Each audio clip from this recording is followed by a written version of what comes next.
Have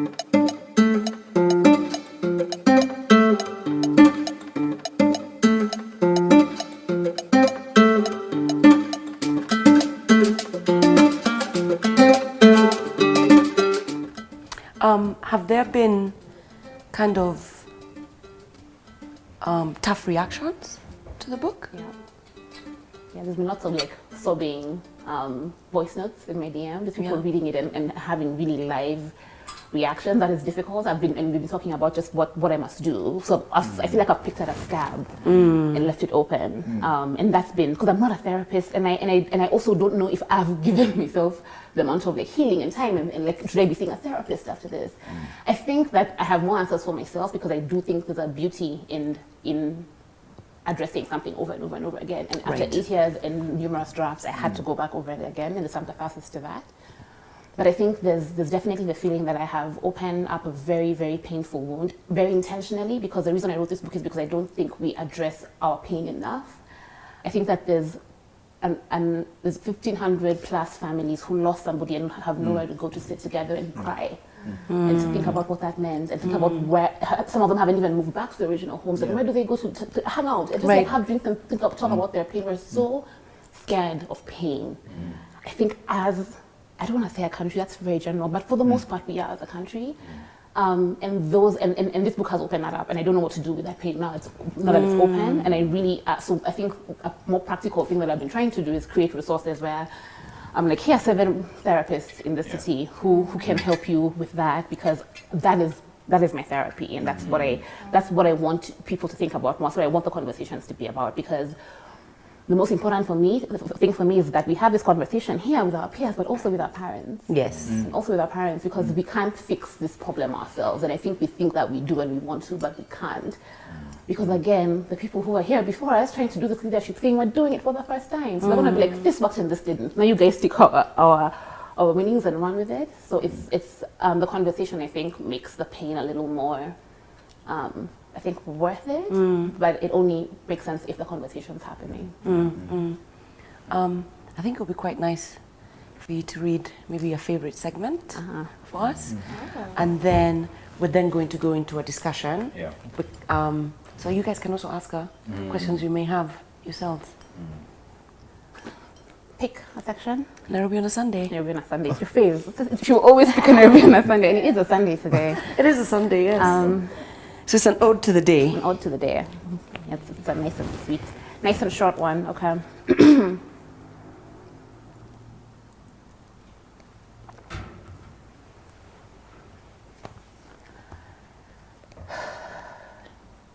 Nairobi on that Sunday was an experience best savored with all the senses.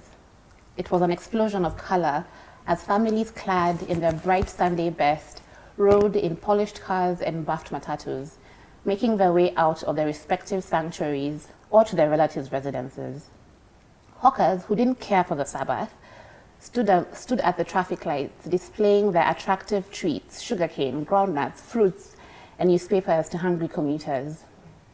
It was a smell of fresh laundry, talcum power, and whatever eau de toilette was on offer at Tusky's supermarket. It was a taste of a quarter chicken and chips, roasted maize, stale alcohol, and the bad decisions of the previous night. It was a sound of children splashing away at the public swimming pools, excited parents rowing boats at Uhuru Park, live jam sessions on lawns, parks, secret gardens and forests. Shout out to Blankets and Wine. Gospel music in the morning, jazz at brunch, reggae in the afternoon, and golden oldies that matched the sunset. It felt like the gods had rewarded hard-working Nairobians with a few extra stress-free hours on Sunday as a respite from city living on the other 6 days of the week. There was deep acknowledgement about of the previous night. I was like, what were you guys last night? Ngala was very quick to acknowledge.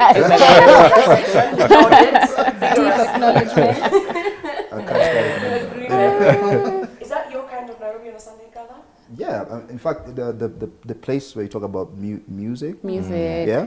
So even when I'm in the UK and I want to remember the Nairobi Sunday, I usually have this playlist, I play soul music from the 70s and 80s. It just brings that people washing their cars, having nyama choma, and then there'll be soul music playing in reggae in the afternoon. Reggae in the afternoon, Absolutely. It's almost like there's a timestamp for it too. Yeah. Because when you said reggae in the afternoon, it's very specific. Yeah. I think DJs have I think they have a meeting maybe.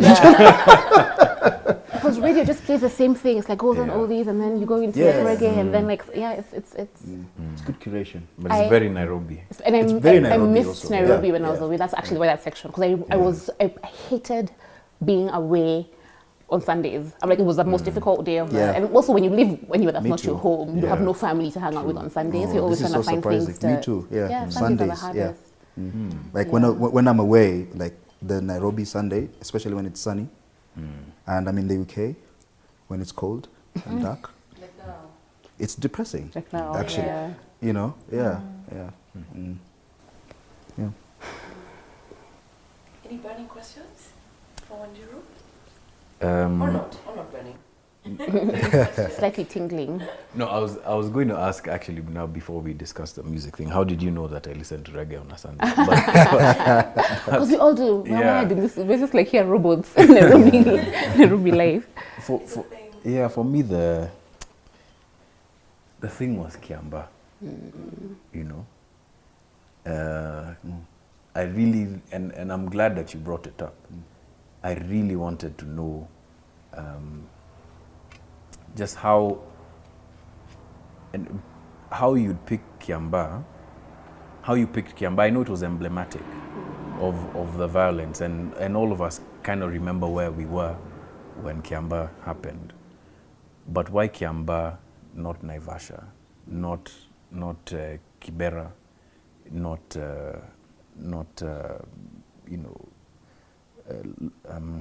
what's this other place? I've forgotten. There's another place that sort of did it for me. I just wanted to know why Kiamba, and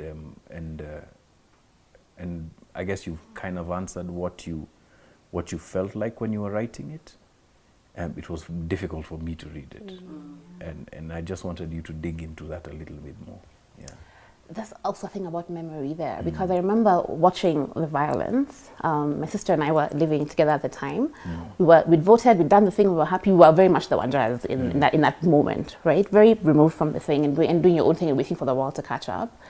And when Kiamba happened, I started paying attention to the violence because it had been this distant thing. I remember our knee-jerk reaction, my sister and I, was to go, and Yokabi as well, Sandra was there as well, was to go and volunteer at Jamhuri grounds where they had set up a temporary camp, and that's what Kiamba did for me. Jilted me. I'm like, something was broken when I heard about Kiamba. We were watching the news religiously because this was also a super important selection for me. It was the first time I was voting, and we had worked on the youth turnout. At the time, I worked at Rainmaker for Eric Koinange and Shiba Hurst, and we'd gotten this grant to do work around getting the youth to vote. In the past, we hadn't had the turnout what it needed to be, and this was the one that was going to shift things. And we had maybe 8 months of work and planning, and we used music and the arts and all of these things to get people to vote. I don't care who you vote for, go and vote, and do so peacefully. And we kicked ass because we had the highest turnout of voters and it could have been us in other people's measures, but I really felt a proud moment. For that election, and also having voted for the first time. I think I'd voted in a referendum in 2010 before that, but this was my first general election. And then the violence happened, and I'm just like, yeah, it happens all the time, Then Kiamba happened. And I'm like, something's shifting, something's different. And then I also began to feel like we had failed with our project because we told people, go and vote. But we didn't tell them, then when you finish voting and someone wins, don't kill each other, because we didn't imagine that shit would happen. We didn't think it would happen. So Kiamba is what I remember the most, and I guess those things for like what your memory hangs on to. The Naivasha, I remember and I'm trying to remember the name of the other third place you're trying to remember because I also it's here. But that was it. No, I don't know whether it was Borabu and Kisi. That's with an M. Okay. It was a place I had never heard about until post-election violence. And then there was also just the to be honest, at some point when you're writing, it becomes about logistics, right? Because you need to move characters in places to move them around. So, a lot of the things that I had to do were just logistical. Amani had to die because, again, when I was just like, that was question 2. Keep going. This video could not end until I addressed why Amani had to die, because on the day that he died, specifically, I think for me, that day was when I realized that our reputation as Kenya, being this country that has it together, that is a peaceful oasis of East Africa. Look at our neighbors, Somalia, oh so bad, Sudan, so bad. Look at Rwanda, oh yeah. And we sat on our high horse and put ourselves on a pedestal and sat there comfortably for so long.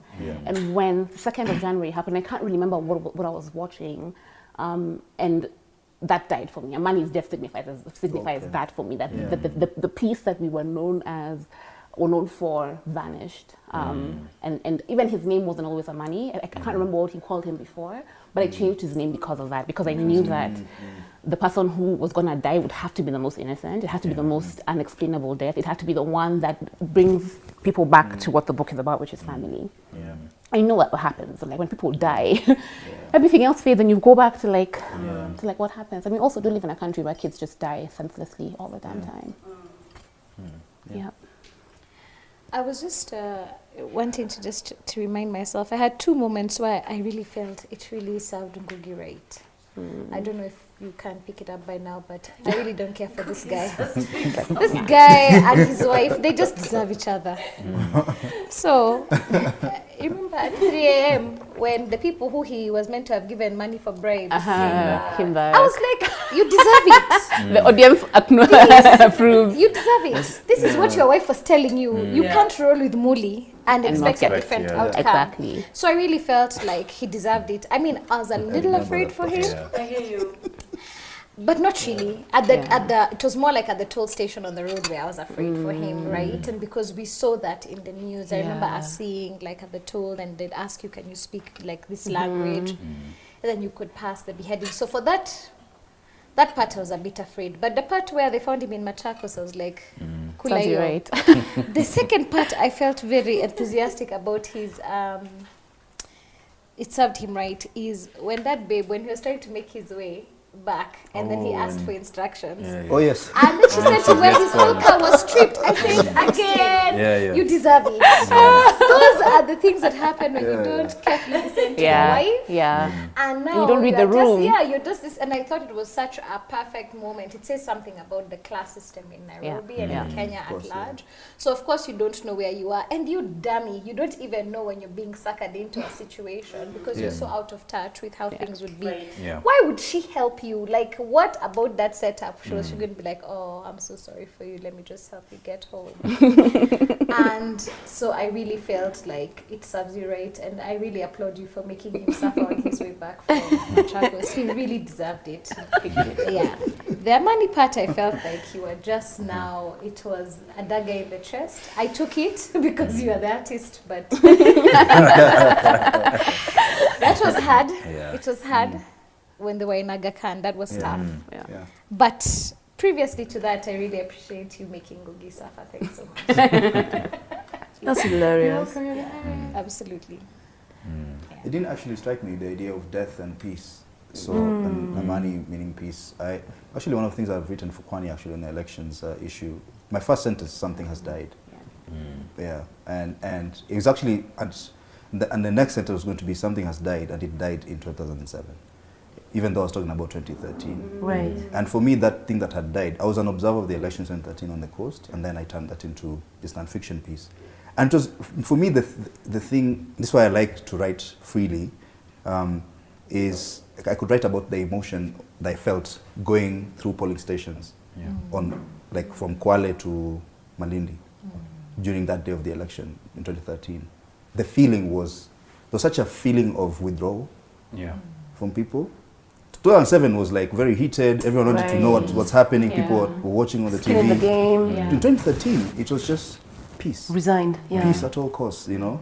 And the polling stations were like military camps. It's peace by force. Like they were guarded up. Vote, go home, and accept the results. That was actually a messaging from IEBC. And for me, it's like, no, something has died here. And for me, I think that thing that had died that time actually was democracy. Yes. Yeah. Yes. A small story about 2013. It's interesting that you mention it. And that narrative of, we must be peaceful, was on overdrive. And like I said, I was watching it from within now, like the inner sanctum of, media. And by that time, I had grown enough in my career to have been able to sit in certain meetings that guys who would be going out in the field weren't. So when you mention Mombasa and the peacefulness, you remember in Likoni there was violence. Yeah. Remember there were some policemen that were killed. Yeah. Do you know how long it took until that was reported? It happened in the morning. It was reported in the evening, somewhere around midnight. And that was a deliberate decision that all media houses were told, don't report that. Don't report that. And then, they were being shamed, we were being shamed into silence. And it was in a very real way, you know. You guys are the ones who are responsible, by the way, because you guys fanned the violence in 2007. And there's a share of responsibility that I will own, as having been a journalist at the time, because you're seeing these things happen for the first time, right? But that, when we say that there's a culture of silence in Kenya, it's not just a culture. And I like the way that you guys were talking about history with a capital H. It's so deliberate. It's so intentional. And you even know the people who are doing it and when it's being done to you. That for me, because Moa was in Likoni, I was in Nairobi, he was calling me, and telling me, hey, you guys, why aren't you reporting this? I'm trying to tell him, my guy, things in the newsroom are on fire. We can't do anything. And that's how in these small to daily exchanges, we begin to be forced to, to forget and not to have the collective recollection that we need to make sense of things.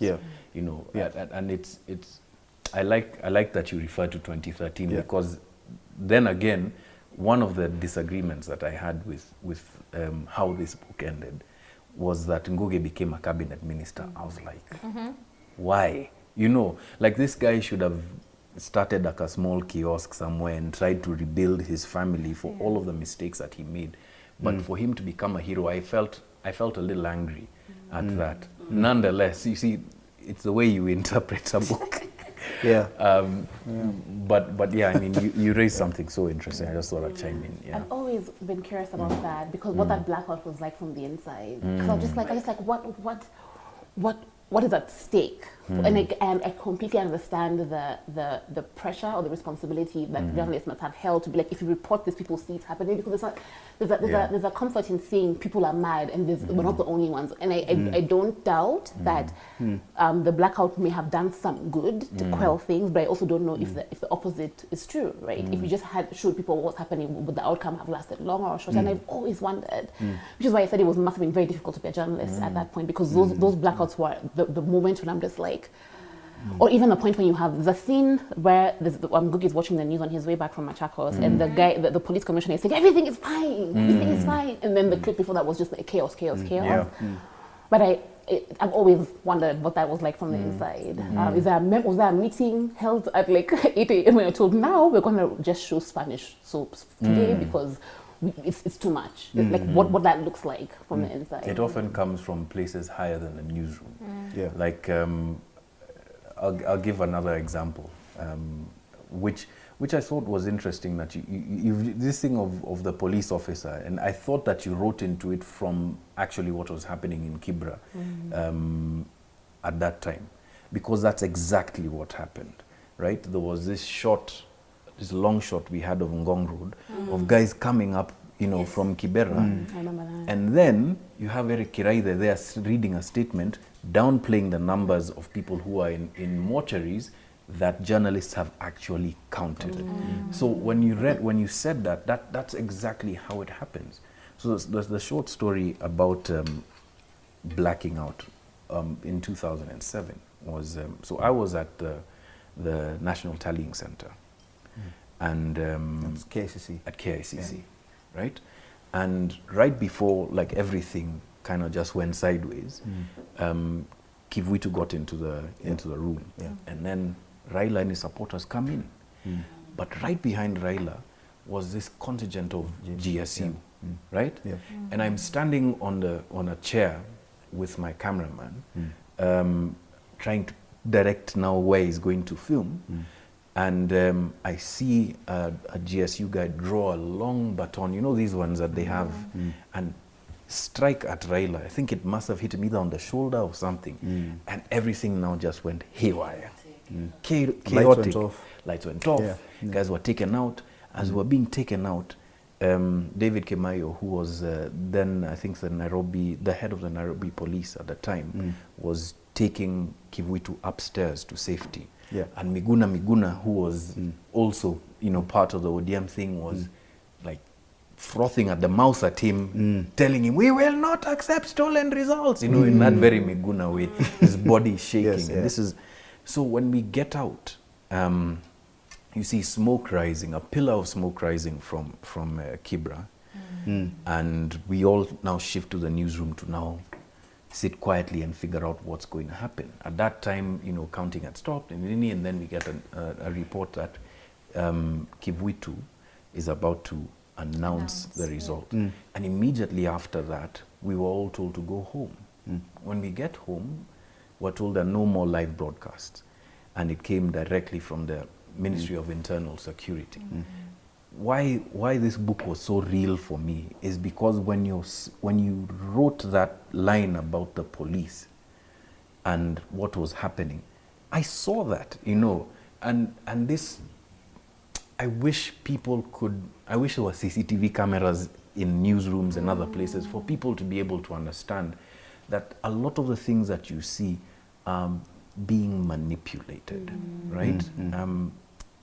Which is why, again, just coming back to this, I have such a deep appreciation for this, because finally, even through characters, even through their own experiences, people can finally understand that you weren't just imagining things when you were thinking, by the way, this is not making sense, you know, and that's what a lot of us were led to believe for years and are being led to believe now. It's very, thank you for that. That was very good to listen to and to understand. Do you think that the kind of developments that you see in the media scene in general, and specifically with freedom of expression, that moment changed something? For sure. Have you ever wondered why we are so keen on having glossy studios, very interestingly presented news, as opposed to a discussion like this on a regular basis? Right. It is form over substance, right? You understand? And that's what the response of the media, I think, in a sense, was to being told this far but no further. Right? So we have to show the audience something. We have to show them that we still have capacity, we can think. And so what we will do is to mimic the kind of style that we see, but in terms of substance, let's try and skirt around it. There are very few people who I can say have gone beyond that line and really tried to ask that question. And that iteration of what we see on TV is a direct outcome of that. Okay. It's trying to live within the box that has been given to you, and you being put inside. And do you think that there have been moments where there is pushback? Yeah, for sure. It's a bit of an open secret that there are two medias in this country. One for the media owners and another for the journalists. And in as much as there's sins committed on both levels, what in a sense the phrase media owners means for the journalists on the ground is what state-sanctioned history means for people who are living through it. That they want to express, but there's this blanket that is supposedly representative of them, right? That they cannot sort of like crawl out of and talk about. That reminds me also of, when you were talking about Amani and his name and what died, at the time there were so many images by, I don't know if you all remember, this artist Solo 7. Yes. And it was all these like Peace Wanted Alive Yeah. everywhere. It like Amani, and when I thought about like what died, I just kept thinking back to that art. It was literally all over Nairobi. for some time. What are some of your favorite bits? Nairobi on a Sunday. Wow. What is your other favorite bit? Obvious. I really also enjoyed, I think, the friendship between Anne and Kavata.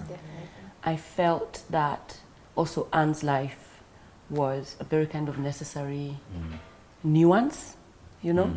I liked that she was a bit complex. I liked that she had all these things in her life, her relationship, very unconventional. I often really enjoy it when people that we think should be a certain way are presented in that way. So I liked her life a lot. Wanja I found super interesting, and I really enjoyed the kind of individualist funk that she brought to the book. Kavata I fell in love with in the beginning, and then now I can't stand her. I remember she became like a verb, like, you're putting a Kavata. I was like, oh, sorry. It became a verb too. Yeah, it is actually. It's totally now a point of reference in our conversations. Stop being a Kavata. Chick was being a Kavata. Which is what exactly? It means everything, actually. Many things. There was a kind of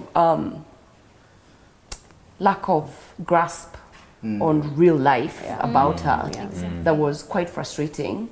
But I think the reason why I felt so strongly about her is also because I feel that there are very many people like that around, right? Who are just kind of like in a bubble. And it's not to say that your privilege is something you should throw away, but do something useful with it. Like just do something of manner, you know. So I found her. She was irritating to me in some parts because of that. I found her a little bit too unaware of things sometimes. But also, my strong reaction to her is testament to your writing prowess. So I felt I had such strong feelings. So thank you for that. Who's your favorite person? Are you even allowed to say that? I don't have. No. I've known some long. I have connections with others, and I don't with. As I mentioned, Amani and Kavata were hard to write. Wanja I had the least connection with because she was me at the time. Right. So it was, and not completely. I didn't work for ODM. I didn't. But in terms of just the trying to find your voice in the noise, is a thing that I think Wanja does, and she does experiment. You know, I like to experiment. So she experiments with things. Does this fit? No. Yes. It doesn't fit. Let me do it longer. If it fits, I want to keep it on and keep it my little secret. So I really admire her desire to try different versions of her life out and see if they fit. Yes. Chepto will always be a character that I want to write more of. Yes. So when people ask me if I'm going to write a sequel, no, I will not write a sequel. With Camera is being. We'll see. Yeah, well, maybe not. I think, it would be too difficult to do this book again or to even follow that because there has been no real resolution for me in real life. So what are we resolving with the part 2? But I think Gugi and Kavata, because my beef with them is personal, and they remind me to accept the decisions of those that I love and stick with them. But of course, as Muthoni mentioned, the periphery, the secondary characters are where the moments of like fresh air. When I could spend a bit more time building out this woman who sells clothes and also was fired from civil service, but then also was like, things are burning. I'm out. Let me go to Berlin. Yeah, she was something. Yeah, and we all know. I feel like there's a piece of that woman in all of us who have grown up in this city because I was raised by a woman who would not fail. Like failure is not an option, and not failure when you're walking into it. Like let's fail, but at least have achieved something. Maybe don't go 100% of what you wanted to do, but like if you shoot for 200, you would get to 100. That's fine, right? Just don't do nothing. Right. Just don't do nothing. And even with choices, I'm like, I think the lack of choice is as detrimental as making the wrong one. So make a choice. Just make sure that the things that are influencing that are the things that you can defend. But the choice itself, that's negotiable. But make it and think about it and stand by it and be sure that you can sleep with it, literally and figuratively. The title. It I found it very locating, and I'm not just buttering you up as your publisher. actually, again, it reminded me of a phrase that became very popular. I think it must have been around the time, or maybe slightly after. Choices have consequences. Yes, I remember that. Right? That was 2011. Yeah, that's the 2011. next one. Wow. Yeah. A few years later. The ICC thing. Yeah. Yes, yes. Was it Ranenberger, the American? It was no, it was the Custom. British. There was a British envoy. What was his name? I forget. But anyway, he was, minimum contact with various candidates and. Oh no, but wait, no, it was Custom. yeah, It was the American yeah, representative for yeah. Africa, What's his name? Yeah, Johnny Carson. Carson, something like that. Yes, you're right. Yeah, Right, it was him. right. It was him. Yeah. You just said that, and I'm just like, maybe that's why the word choice meant so much to me. And I'm just like, maybe that's what stuck, because I knew of anything that the word choice had to be in the title. Right. And it was, I remember I was in Cape Town, it was the day of submission of this thesis, and it was still untitled. And you can't submit an untitled thesis after studying creative writing for 2 years. I'm like, can I write 100,000 words and you can't title this thing? Like, submitting the title. I kept getting sent back to title it. And I called my friend Christine, who is now unfortunately passed, but was one of my closest allies when I was writing this book, because she'd come from a completely different world, and this was interesting to her. So she was the one asking me to explore the things that weren't clear to her. So Christine it was Tuesday, it was a Sunday, and I was submitting the next day, actually. It was the next day submission, and I called Christine and I went to her house with a bottle of gin, and we sat by her pool and we read poetry. And it was just like, she was reading to me, and she's half Australian, so picture the Australian accent, 50-something-year-old woman, lovely deck, like the most kindness. And we were just reading poetry, and she'd like top up my glass, and I'd just sit there and wait for something to stick. And then she said, I can't remember the name of the poem, and I have to go and look for that book with a thick encyclopedia of poetry. And it was the setting was a guy looking over his country. It had just been through war, and he was reflecting on the havoc and the spoil. And I had that line, the havoc and the spoil. I'm like, that's perfect. I like the ring. I like the danciness to it. I didn't like the word spoil, but I'm just like, okay, havoc is there, and I think it was actually my supervisor who then pieced the pieces, because now I had the havoc and the spoil, and I knew I wanted a choice, but then Imran is who now tied it together. I can take zero credit for the name. The only thing I can take credit for is perhaps the cover design, which was done by my sister. So there's 2 editions of this, as you know. And this cover meant the most to me because I knew it was a difficult book to read, and I wanted people to pick it off the shelf because it's beautiful to look at. And my sister is a graphic designer. She does all of our work at the book bank, and hopefully here as well, we can convince her to give us more of her hours. But we were sitting in her flat last year in August, and I had my mother's kanga that I travel with every time, my mother's high school kanga. And I told her I wanted the book to like remind me of home, but also have some kanga influence, but I don't want kanga print. Don't give me kanga print. And she's like, what kind of a brief is that now? What are you doing? Like, what do I take that for? So I'm just like, I want it to remind me of home. And she's like, what does home mean for you? And I told her home meant sunshine. Yeah. It meant Karura Forest, which is my favorite place in Nairobi, and it meant Diani, which is my favorite place in the world. And that influenced the color of the book. So sunshine, greenery, and the beach. And then the font that the cover, my name is in, is actually the font on the kanga. If you look at the kanga, this is the font that they use. And the print is from that kanga that I say I travel around with. So it's a little picture. She took a picture of the motif, and that's what this flower is. So in a sense, like my family is all over this book. Like my sister copy edited it. It has been months and years of my family putting up with my conversations around this. So the cover, when I see it, I think of love and perseverance and resilience, but also of Nairobi. That's wonderful to know that it's very deeply personal. It is. In all those ways. Asante. I was just going to say there's a word that Muthoni and I are very excited about. Muthoni, would you like to share? We were talking about this Ravaging. Oh no! We have to read that section. Actually, yeah, that is a very nice place. It's a really nice piece of work. Actually, I was going to read a section. Culture aficionado. Okay.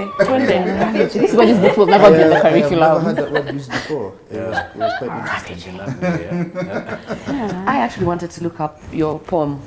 Yeah, we must Havoc find and the it. Spoil. Yeah. Or I'll just drive back to Havoc Bay in Cape Town and be like, can I see that book again? Yeah, you have to find the ravaging part quite soon. It's early days. As we think about that, the other conversation I found really interesting was when Tom and Wanjiru were having a conversation and he was recruiting her. when he came to her, So I was actually her going party to meeting. read that section. Should I read that section? Yes, it's please. one of the highlighted let's start ones. there, Okay. And then, then we'll find the ravaging. then we Because can soon find the after. ravaging. We The had that ravaging. down, didn't we? We did. We had it down as one of the sections. I really like that part. Yeah? Yeah. That was good, I remember. I really love their relationship. I like Tom. I actually thought they were going to end up I like dating. Tom. Tom and Wanda. Yeah, and then it became disappointing afterwards. It's like, oh, okay, it's not going to happen. Tom has like, he has a unique bringing fresh shirts. There's no room. That's what I thought. Yeah, I like Tom. So I'll do a little bit about like the relationship in the start, and I'll go to the speech section that we're talking about.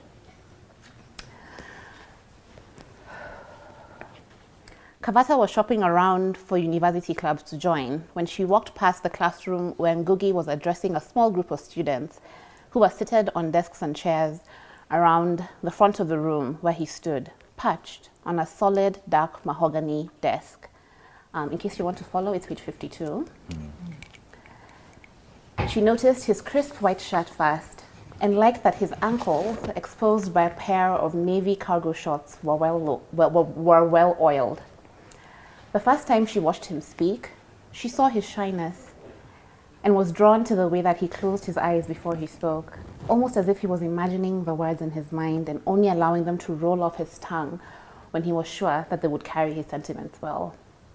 The first time they shook hands, she liked that he looked her straight in the eye, and she believed him when he said that he was glad to meet her. The first time they shared a meal, she thought it was adorable that he wanted her to choose what he should order, even if she threatened to go for the most expensive menu item. And when she ordered the spiciest curry available, he insisted on eating every single last bite because his incredibly low tolerance for West African peppers was worth powering through if it meant that he could continue to watch her laugh. It didn't matter that she was laughing at him.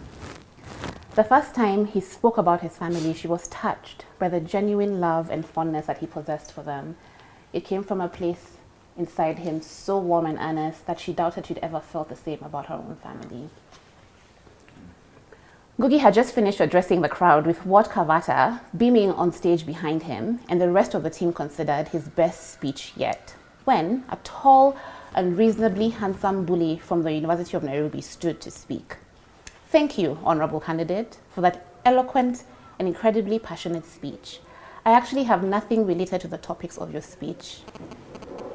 But I would like to know one thing. How do you expect to get our votes when a senior member of your team is under the influence of one of the country's most corrupt individuals? The room erupted into a puzzled murmur. Ngugi began to turn around so he could see Kavata's reaction, but stopped. He stopped himself as soon as he realized that glancing in her direction would answer the question many people were asking. Kavata's face was blank. She hadn't heard the question. Q&A was the section she disliked the most and would often zone out. She was busy taking mental notes about Ngugi's delivery to share with him later when she felt the energy in the room shift from Ngugi and move on to her. I think you're losing the point of this exercise, she heard Ngugi's voice say, but Kavata's head was spinning. What did he ask? She asked the deputy chair, who was standing next to her. You just ignore it, he's being petty. What a waste. Petty about what? Kavata thought to herself. Am I really missing the point? Isn't the person who is solely in charge of finances in your organization the child of an MP who only last week was implicated in one of the worst corruption scandals since our independence? Apples and trees, my friends. This time, Ngugi needed to look at her. He was shocked at the strength of his urge to protect her. Later, he would recognize this as the moment when he knew that he loved her. And I'm going to stop there. Do you want to take the ravaging section, Muthoni? Sure.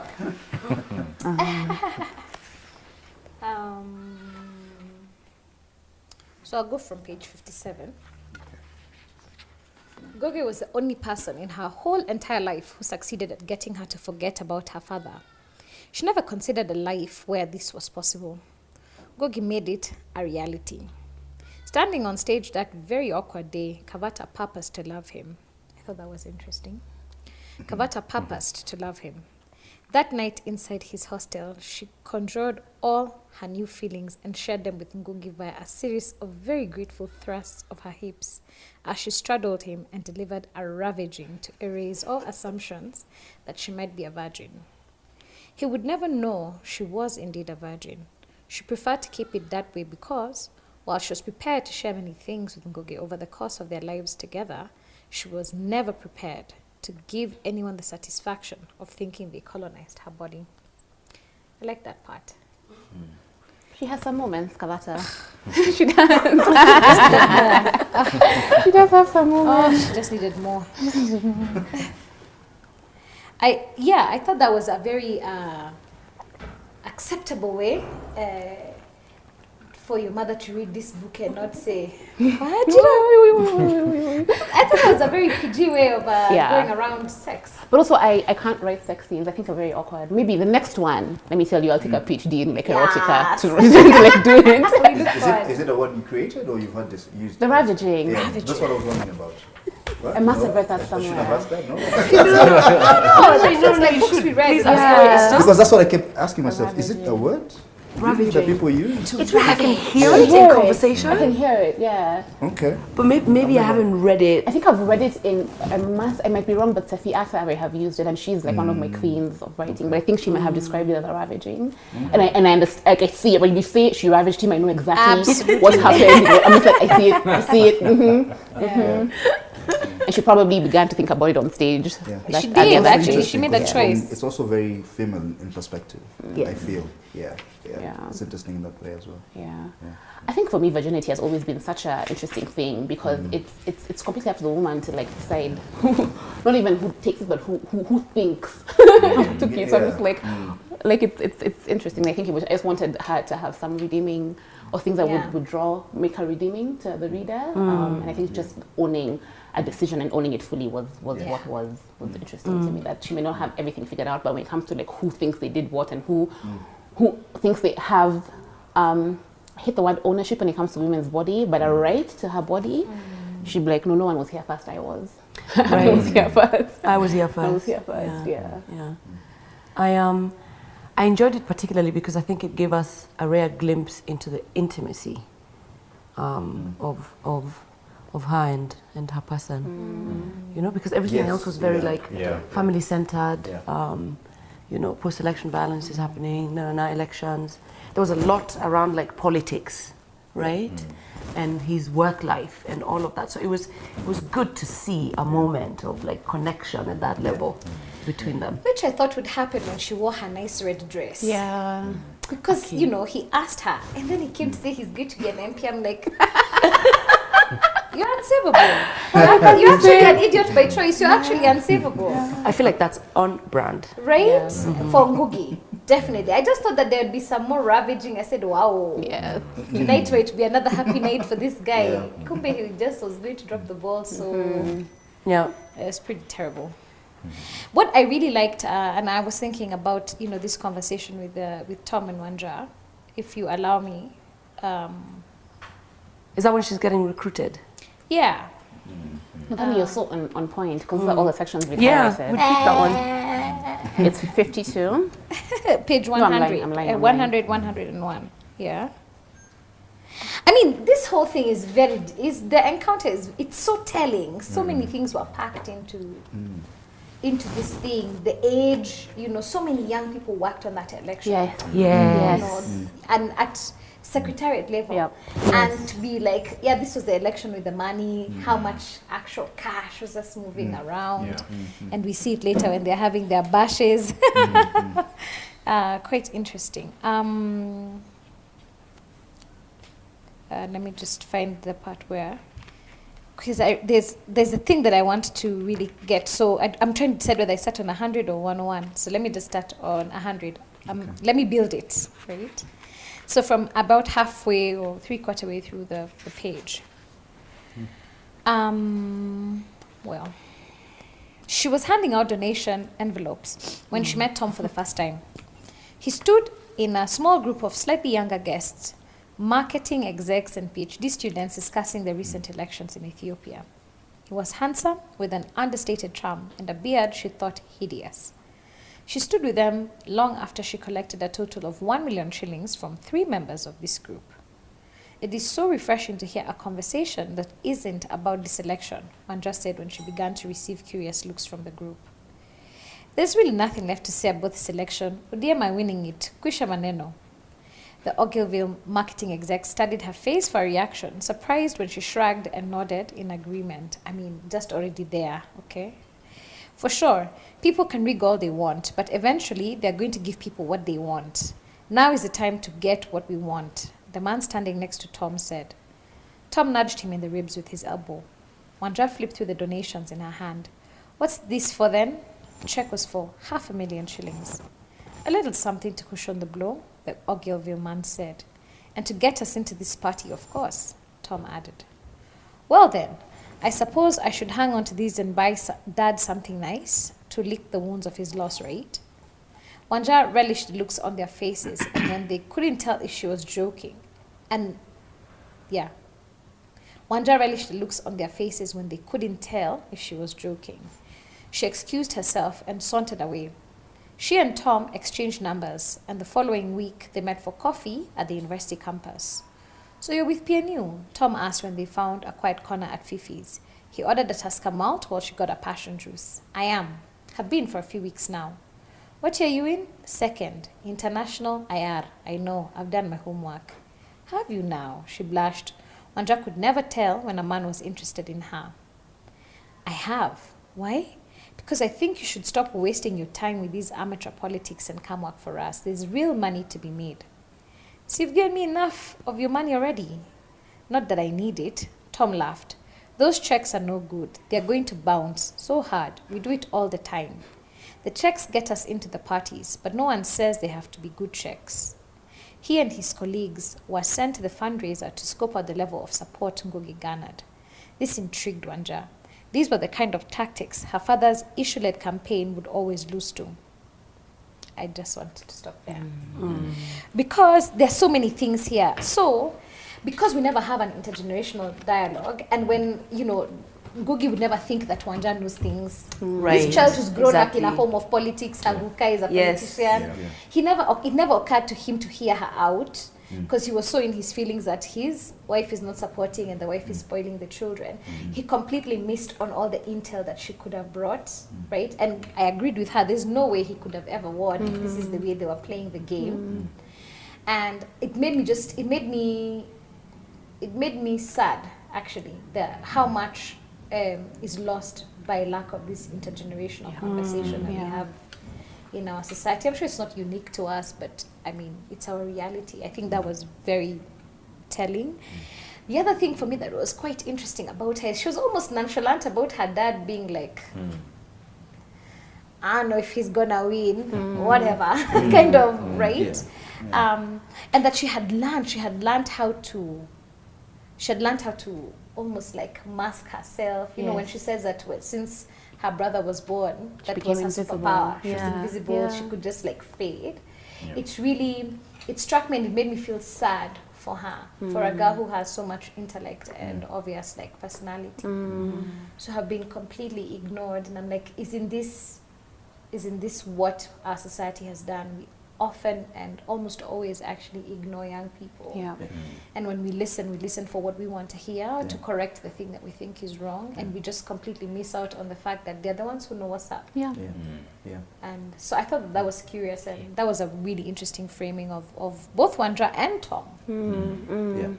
Because we know this, that the moment you reach as a woman, again, I'm not reaching to Kenya because that's where we're at and that's where I'm from. But like before, when you've grown up and you've hit like puberty, and then before you've had a child, you're irrelevant for many people. Right? And she said the same thing. Her grandfather was like, you haven't had a child yet. So you I don't know where to place you, because there's no room for us after university and before marriage. It's just like this weird limbo.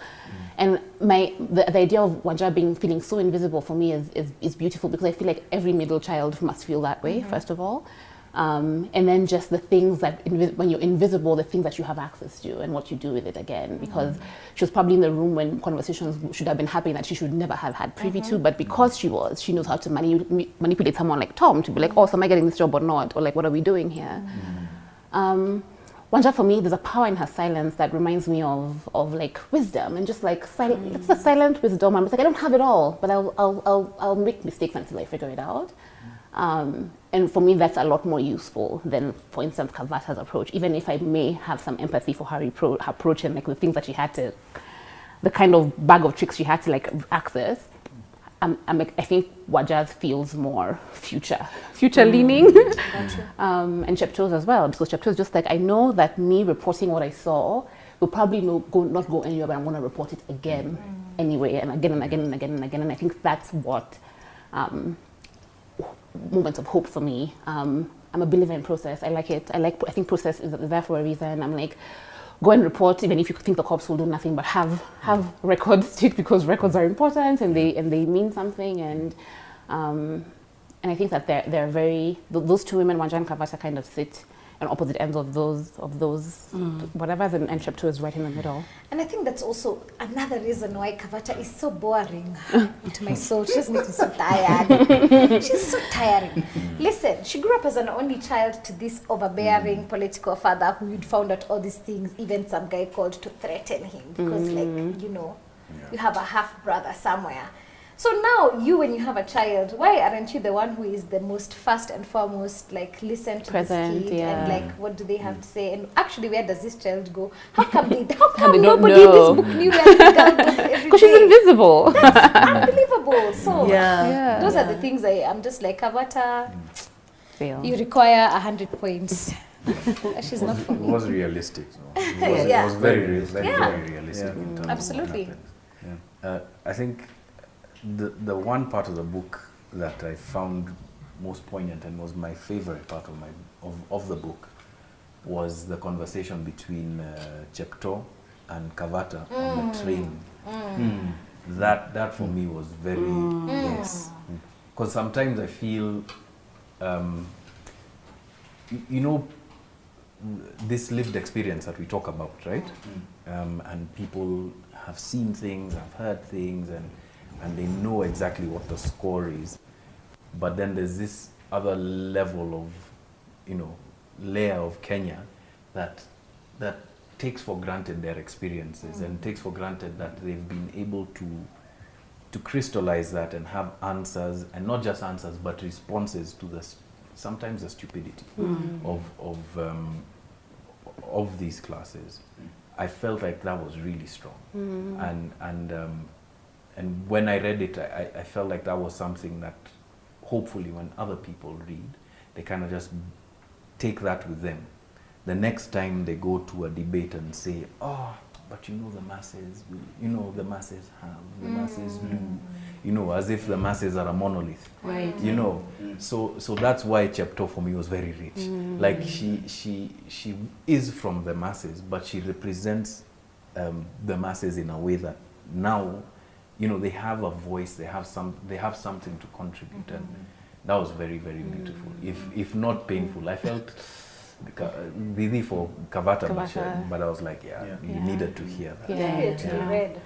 Definitely put her in her place. And I think that was me putting myself in my place as well, because that section had come back to me maybe more than any other, that one, and the one where Kavata comes home and finds out that Mani has passed away. Those two sections came back to me often because my editor told me that is the point when you have to convince the reader to vouch for Kavata in one way or the other, right? And we pick one of those ones, but this is her moment to if she doesn't do it now, if you don't deliver that to her now, you fail this character.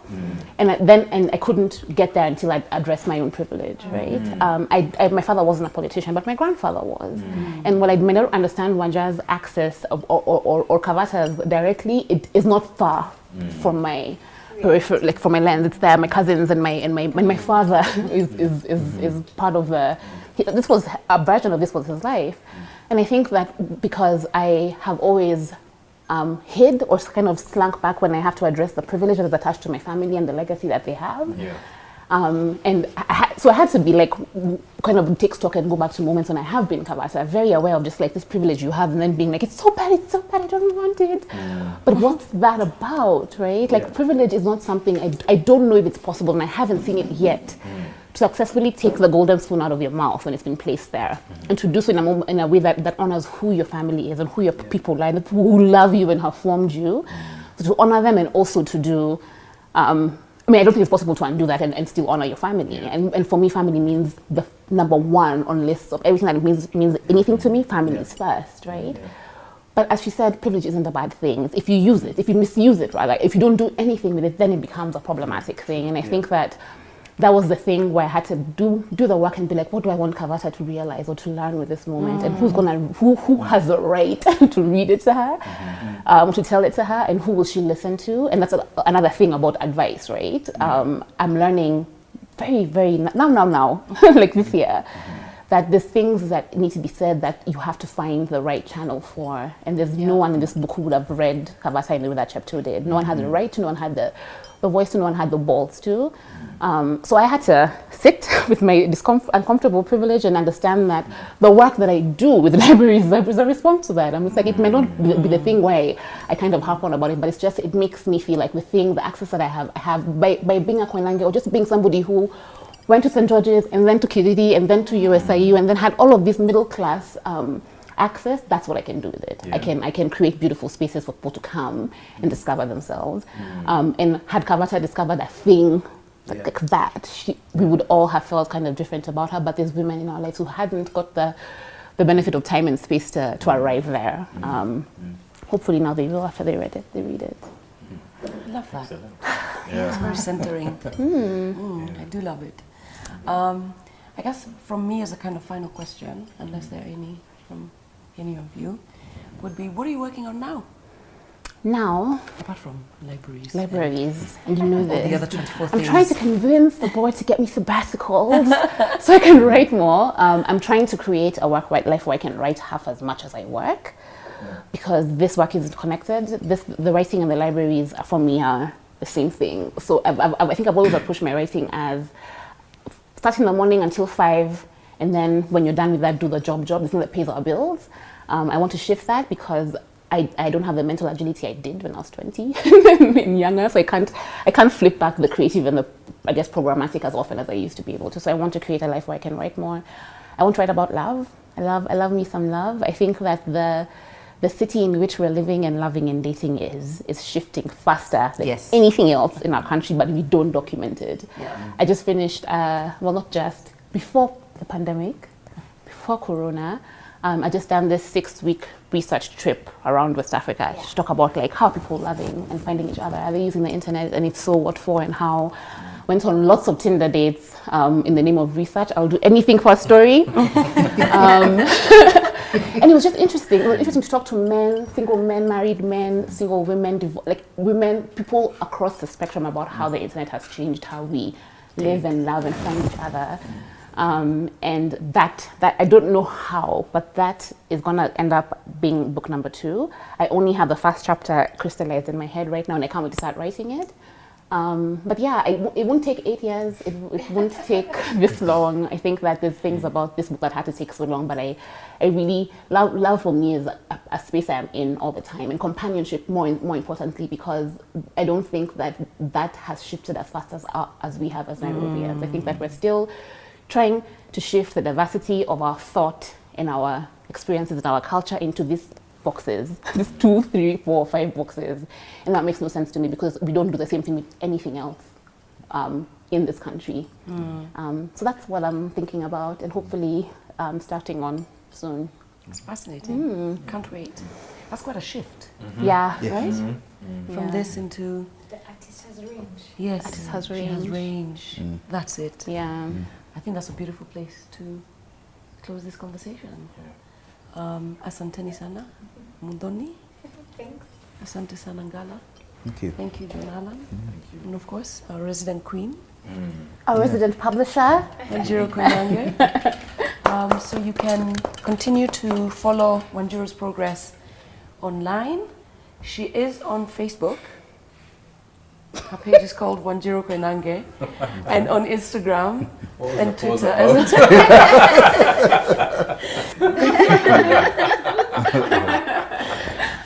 So on Facebook, on Instagram, and on Twitter, just search for Wanjiru Koinange. Her debut novel It's published by Bank Books, and you can follow Bank Books online as well, on Twitter, on Facebook, and on Instagram. Just search for Bank Books, that's B-U-N-K Books. Thank you very much for continuing to buy this title. Just this week, we found out actually that it's number 2 in terms of best-selling novels, best-selling books this year at Textbook Center. We are thrilled to be introducing the ebook version of the Havoc of Choice, which is now available on Amazon. If you still wish to grab a copy of it in print, which is my preference as well, you can have it delivered to your home via Textbook Center by visiting their website, which is textbookcenter.com, or grab a copy in store. We are also available at the beckon of a button. So this book is available on Glovo and on Jumia as well. Happy reading! Cut.